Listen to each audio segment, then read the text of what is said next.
Heba, and Sister Mubashir has asked me kindly to prepare a speech for you guys today. And it was kind of a short notice, so I kept thinking, like, what would I want to be talking about?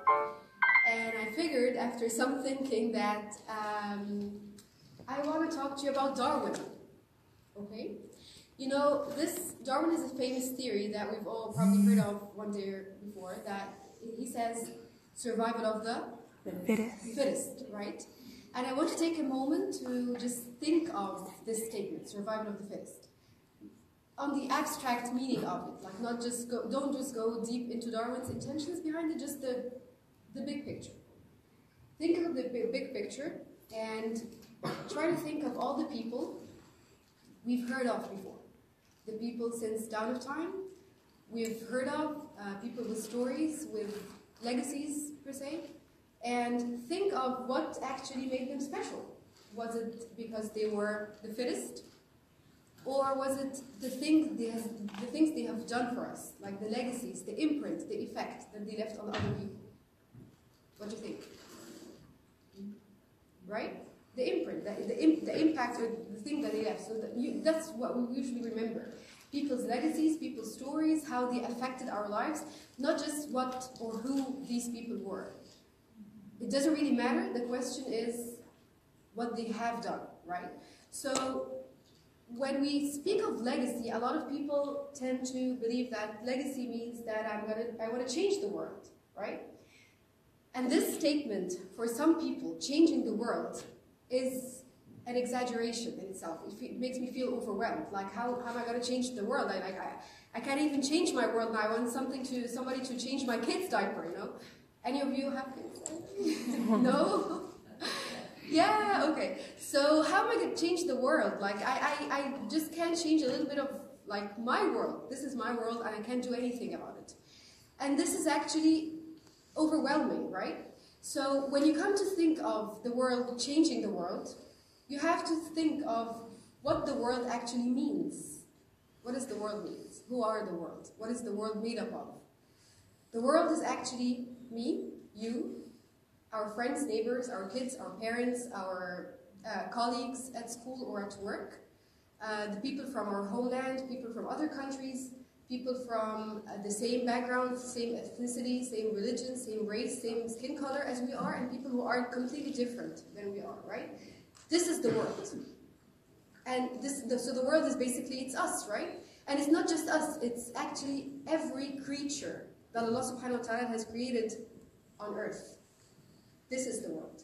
And so, from this perspective, changing the life, changing the day, affecting one single person, one single creature of these creatures in this world, you would be changing the world, right?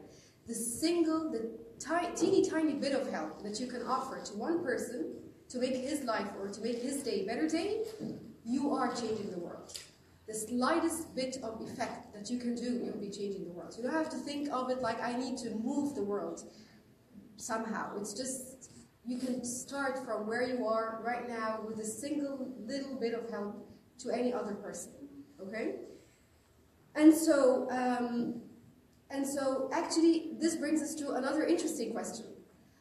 Why is it actually crucial to change the world, or to help another person? Why do I even care, right? Like, why do I give from my time, from my effort, from my money to affect another person's life? Why would I just focus on my life and that's it? Why would I change the other people? Like, why would I help other people, right? And like 2 years ago, when I was writing my book, when I started writing my book, I wanted to write a chapter about giving. So I started reading other books and articles that talked about giving. Like, what are the reasons they said to kind of encourage people to give or to do something for another person. And I'm going to read some of these reasons for you that were mentioned in these books, like some of the importance of giving or how it affects our lives. So the first thing they said is that the idea of giving or volunteering or helping in the community, it is very important to your own life balance. So you're kind of taking something from the world and you're giving something back in terms of like volunteering, helping, charity work, whatever. So it's you're balancing your own life and you're kind of doing something in the, I don't know, ecosystem or so, right? So this is the first reason they mentioned. A second reason was that the idea of helping in itself makes you happier. When you make another person happy, this makes you happier. And it's kind of related to, sometimes they call the feeling that you get from from helping another person. Do you know what they call it sometimes? It's called helper's high. You know, it's like the drug thing. They call it helper's high. So it's kind of related to the endorphins hormone that is produced more when you help another person. And there was this study at Harvard University that said that volunteering in charity work has the same effect on a person and his psyche, just like doubling their income. And I know that doesn't make some sense to many people, but you mean like, yeah, they just figured this out, that if I doubled your income, if I told you like I'm going to give you double your income this year, it's going to make the same effect on your level of happiness, like you helping another person or maybe volunteering to such an event. And this is what Harvard's saying, this is not what I'm saying, okay? And they did this experiment with a bunch of students where they took a group of students and they asked them to donate part of their income or so for some other people, and this other part were told to just spend all their money on themselves, and we found that their level of happiness was different by the end of the study. These first group of people were happy. So it's actually related to, as I told you, to the endorphins, and the endorphins are the hormones that are produced in our bodies when we have intimate relationships or when we're on drug use, and it's also the same hormone that is activated when we help other people. So basically what I'm trying to say here is that when you help another person, when you donate, when you do charity work, when you volunteer, when you help make another person's life better, it reflects on your own happiness. It reduces your own stress levels, it reduces your own awareness of problems. And there was this Chinese proverb that, that said, if you want happiness for an hour, take a nap. And of course you can all see that because we all woke up early this day. If you want happiness for a day, go fishing. If you want happiness for a month, get married. And mind you, it's just 1 month, okay? If you want happiness for a year, inherit a fortune. If you want happiness for a lifetime, help someone else. That's the problem, okay? So this is basically the second reason that we mentioned, to encourage people to be giving. A third reason was that they said that helping others helps you improve yourself, helps you understand your strengths, your weaknesses, your skills, and improve these things. When you kind of expose yourself to other people's experiences and help them be better, it kind of reflects back to your own sense of self and understanding of your own like weak points, talents, and so on.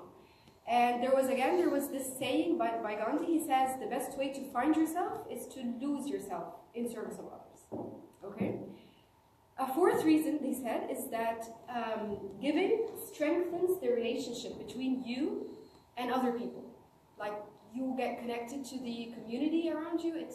And we've all, I guess, reached this realization that one kind person, one empathetic person in your life right now outweighs tens and tens of people with knowledge, people with wealth, but who are all self-centered and self-absorbed, right?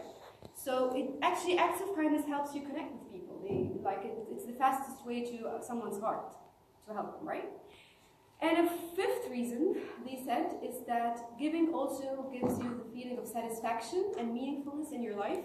You feel more content, more appreciating of the blessings that you have, because you can kind of see, like, I'm blessed, I have money, I have my family, I have, that's okay. I have money, I have family, I have the time, I have effort. No, that's not okay. It's the post that just come up on it. Okay, so it's actually, it improves your sense of meaningfulness and satisfaction with your own life, okay? And of course, all of these, they're very interesting reasons, and we've already know, like, since long years ago, our beautiful Deen has promised us that anything you are giving to people, like time, effort, money, whatever it is, Allah subhanahu wa ta'ala will compensate you multiples and multiples of that by time, right? We've been promised this a long time ago by the Quran and by the Hadith. So all of these reasons are very interesting reasons. However, I'm going to give you a much more important reason to be a giving person, other than all of this I mentioned earlier.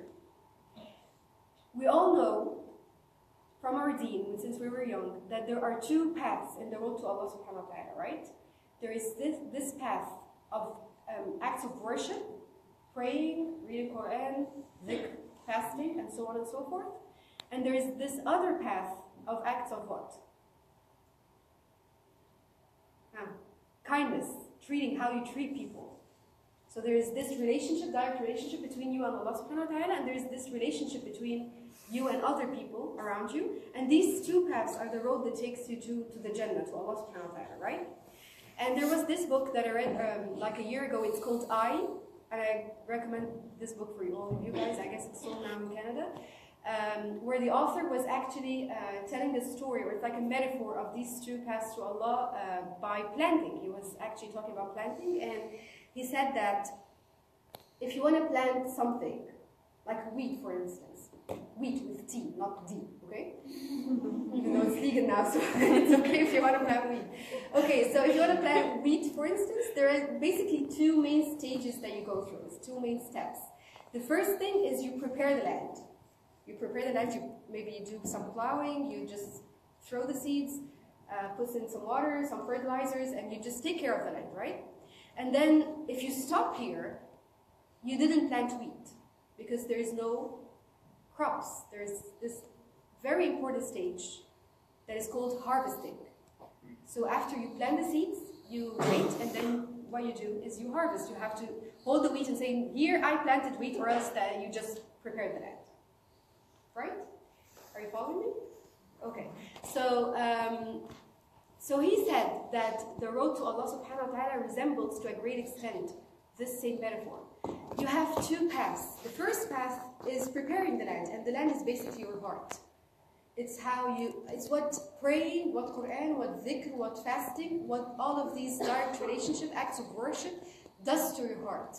It prepares your heart. But then if you stop here, there is something's missing. Even if this relationship, as ideal as it would be, as perfect as it is, there is something missing if it does not reflect to your relationship with people. If it does not affect any other person but you. Because this is the road of the prophets. They're not people who just sit there, pray and collect like hasanat or points or whatever and do nothing for other people. They used to be out there, and they told us, there's this hadith that says the most beloved person to Allah, or people to Allah, are the ones that help other people, right? You know this hadith? So what I'm trying to say here is, if you want to live your life up to what you were created to do, giving wouldn't be a choice. Charity work, volunteering, it wouldn't really be a choice. It would be, because it would come from your own personal deep belief that this is a major, this is the road that I have to take simultaneously with my relationship, direct relationship with Allah subhanahu wa ta'ala. It's not a choice. And it's not something that you do it just for your own personal happiness, just to increase your level of happiness, or just to know more about your strength, or just to feel more like fulfilled in life. I don't only do it for all the reasons that these books were talking about. I do it because I believe that Allah subhanahu wa ta'ala, He has not created us just to find our own happiness. He has created us and put in us all of these talents and resources inside and outside of us, and He wants us to see these resources and use them to help other people, and use them to affect other people's lives.